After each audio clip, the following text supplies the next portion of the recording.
Perkenalkan, nama saya Dwi Rania Oktawidianingrum. Di sini saya akan menjelaskan materi fikih muamalah dari yang pertama sampai yang terakhir, yaitu fikih muamalah dan segala ruang lingkupnya. Di sini fikih muamalah adalah peraturan-peraturan Allah yang harus diikuti dan ditaati dalam hidup bermasyarakat untuk menjaga kepentingan manusia. Ruang lingkup fikih muamalah dibagi dua, yaitu ruang lingkup muamalah madiyah dan ruang lingkup fikih muamalah. Ruang lingkup muamalah madiyah ialah masalah jual beli atau al-bai al-tijarah, gadai, al-rahan, jaminan, dan tanggung jawab.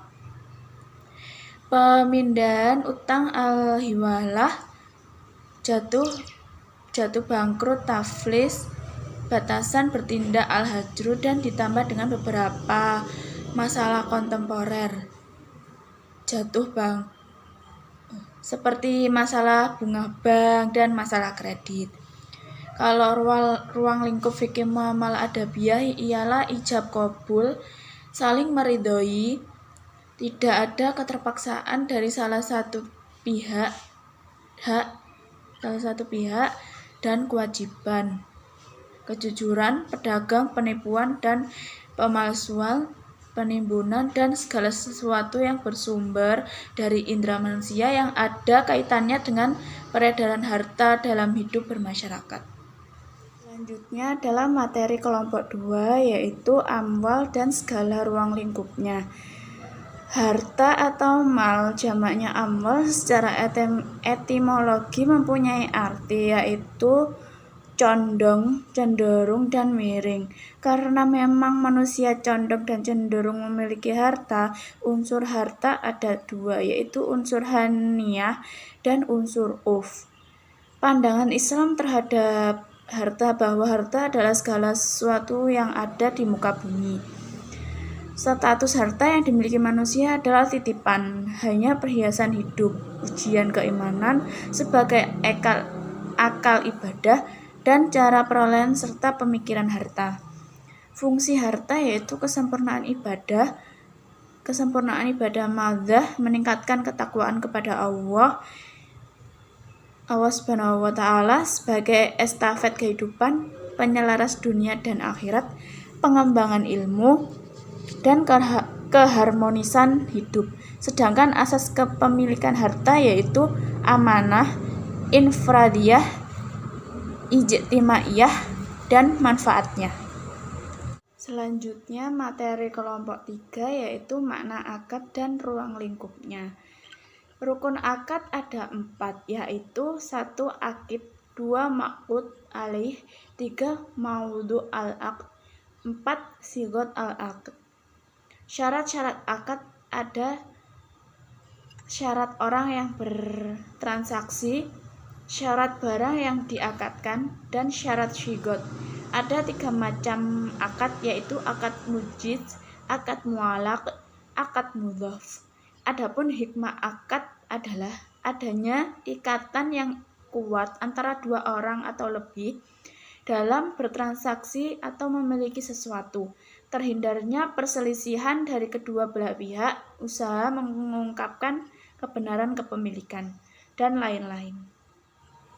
Selanjutnya adalah materi kelompok 4, yaitu bai dan segala ruang lingkupnya. Jual beli adalah suatu perjanjian tukar-menukar benda atau barang yang mempunyai nilai secara sukarela di antara kedua belah pihak. Dalam jual beli terdapat 4 macam syarat, yaitu syarat terjadinya akad, syarat sahnya akad, syarat terlaksanakannya akad. Adapun rukun jual beli adalah orang yang berakad, penjual dan pembeli. Adapun macam-macam bai adalah jual beli benda yang kelihatan, jual beli benda yang hanya disebutkan sifat-sifatnya dalam janji bai'us salam yang artinya pesanan, jual beli benda yang tidak sah. Dampak positif dari BAI adalah mempermudah masyarakat dengan ekonomi menengah ke bawah dalam memenuhi kebutuhannya. Selanjutnya adalah materi kelompok 5, yaitu ijrah dan ujrah. Ijrah adalah upah, tapi menurut istilah ijrah adalah akad adalah transaksi terhadap manfaat. Adapun rukun ijrah yaitu kalimat yang digunakan transaksi dalam transaksi dan dijawab iya, penyewa, upah atau ongkos biaya, kemanfaatan barang atau jasa, mukri atau mukjir, muktari atau mustajir. Kalau ujrah adalah biaya jasa atau upah seperti tenaga yang kita keluarkan mendapat penghargaan sebuah upah atau yang memiliki nilai ekonomis.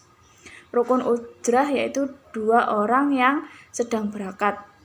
Ada ijab kabulnya, sewa atau imbalan atau upah, ada manfaatnya.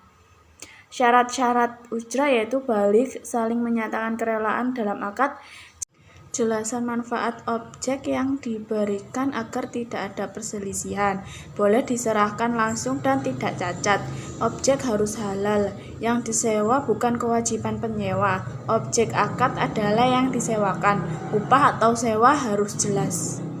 Selanjutnya adalah materi kelompok ke-6, yaitu aryah. Menurut sebagian pendapat, aryah berasal dari at-ta'awuru yang sama artinya dengan at-tana'awulu atau at-tanasabu yang berarti saling menukar dan mengganti dalam konteks tradisi pinjam-meminjam. Menurut Hanafiyah, rukun aryah adalah 1, yaitu ijab dan qabul. Tidak wajib diucapkan tetapi cukup dengan menyerahkan pemilik kepada peminjam barang yang dipinjam dan boleh hukum ijab qabul dengan ucapan. Menurut Syafi'iyah, rukun aryah adalah kalimat mengutangkan lafaz mu'ir, yaitu orang yang mengutangkan berpiutang, dan musta'ir, yaitu orang-orang menerima utang benda yang diutangkan. Selanjutnya adalah materi kelompok 7, yaitu qarats dan ruang lingkupnya. Qarats merupakan akad khusus pemberian harta misli kepada orang lain dengan adanya kewajiban pengembalian berdasarkan persetujuan atau kesepakatan antara peminjam dan pihak yang memberikan pinjaman yang mewajibkan peminjam melunasi hutangnya setelah jangka waktu tertentu. Adapun rukun qarats ada mukrir, muktarid, mukrot, sigot. Macam-macamnya yaitu 1. Hutang piutang yang sudah tiba waktu pelunasannya atau hutang yang sudah jatuh tempo sehingga harus dibayar dengan segera. 2. Yaitu hutang piutang yang belum jatuh tempo dan tidak mesti dibayar dengan segera. Hikmahnya yaitu dapat menumbuhkan jiwa ingin menolong orang lain, menghaluskan perasaan sehingga ia peka terhadap kesulitan yang dialami oleh orang lain. Selanjutnya dalam materi kelompok 8, yaitu ran dan ruang lingkupnya. Ran merupakan suatu akad utang piutang dengan menjadikan barang yang mempunyai nilai harta menurut pandangan syara sebagai jaminan hingga orang yang bersangkutan boleh mengambil utang. Dasar hukum yang digunakan para ulama untuk membolehkannya ran yakni bersumber pada Al-Quran. Rukun ran yaitu pelaku akad dan al-murtahin.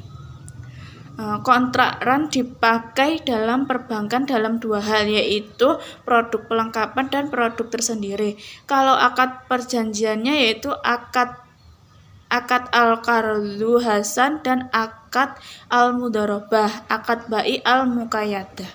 Selanjutnya yaitu materi kelompok 9, syirkah dan ruang lingkupnya.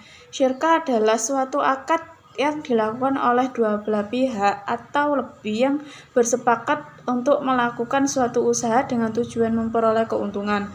Rukun syirkah yaitu 2 belah pihak yang berakad. Objek akad disebut juga maqud alaih, mencakup pekerjaan atau modal, akad zigot dan tasarruf. Syarat syirkah yaitu berakal, balik, dan merdeka. Selanjutnya, materi kelompok ke-10 yaitu mujara'ah atau mukarabah dan musyakah beserta ruang lingkupnya. Mukarabah adalah kerjasama antara pemilik lahan dengan penggarap sedangkan benihnya dari benihnya cukup mahal seperti cengkeh, pala, vanili, dan lain-lain. Sedangkan musyakah adalah akad untuk pemelihara tanaman, pertanian, dan lainnya dengan syarat-syarat tertentu. Hukum musyakah adalah mubah. Syarat sah musyakah adalah buah dikhususkan untuk pemilik dan pekerja. Pendapat Azhar, pekerjaan dan kewenangan merawat kebun hanya dilakukan oleh pekerja. Selanjutnya adalah materi kelompok ke-11 yaitu mudharabah. Mudharabah secara etimologi berasal dari kata darab. Dalam bahasa Arab, kata ini termasuk di antara kata yang mempunyai banyak arti, di antaranya memukul, berdetak, mengalir, berenang, bergabung. Secara umum mudharabah dibagi menjadi dua, yaitu mudharabah mutalaqah dan mudharabah muqayyadah. Landasan syariah mudharabah yaitu Al-Quran, Al-Hadis, Ijma'.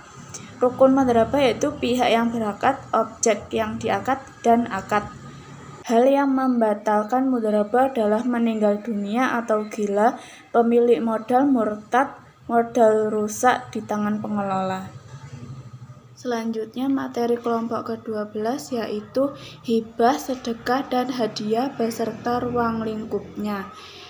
Masalah hibah dalam hukum Islam memiliki pandangan yang sama dengan asumsi masyarakat umum selama ini, yaitu hibah atau hadiah dapat diberikan kepada orang lain yang bukan saudara kandung atau suami istri.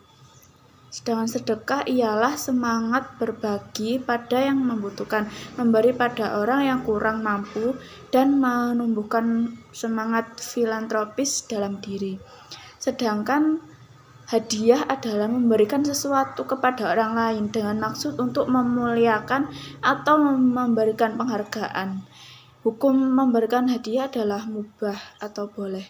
Tujuannya memberi hadiah adalah sebagai bentuk imbalan terhadap kebaikan yang diperbuat orang tersebut. Selanjutnya yaitu materi kelompok ke-13 yaitu riba dan ruang lingkupnya. Riba adalah bertambah karena salah satu perbuatan riba adalah meminta tambahan dari sesuatu yang dihutangkan. Macam-macam riba yaitu riba fadl, riba yad, dan riba nasa.